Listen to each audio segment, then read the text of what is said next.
একবার এক জেলের সবথেকে খারাপ কয়েদিকে শাস্তি দেওয়ার হুকুম আসলো। তাকে বিষধর সাপ দিয়ে কামড় খাওয়ানো হবে। সে সাপের কথা শুনেই ভয় পেয়ে যায়।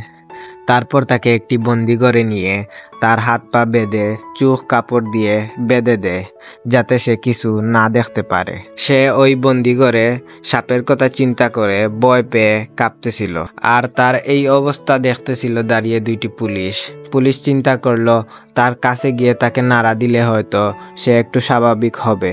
পুলিশটি তারপর একটি সুই দিয়ে তার গায়ে আঁচড় দিল। কয়েদিটি ভেবে নেয় যে তাকে সাপে কামড় দিয়ে দিছে।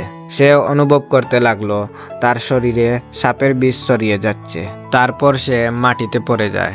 কিছুক্ষণ চটফট করে সে তার শেষ নিঃশ্বাস ওইখানেই ত্যাগ করে।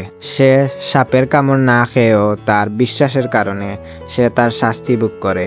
এই গল্প থেকে শিক্ষাটি হলো, আমরাও ঠিক একই রকম আমাদের চোখের সামনে যা দেখি তাই বিশ্বাস করে ফেলি, কিন্তু পরবর্তীতে ঘটনাটা উল্টো ঘটে যায় আর এর ফল আমাদেরকেই ভোগ করতে হয়। শেষে একটা কথাই বলি, অন্ধের মতো করিলে বিশ্বাস, মরেছ তুমি কেড়ে নিয়ে নিজের নিঃশ্বাস।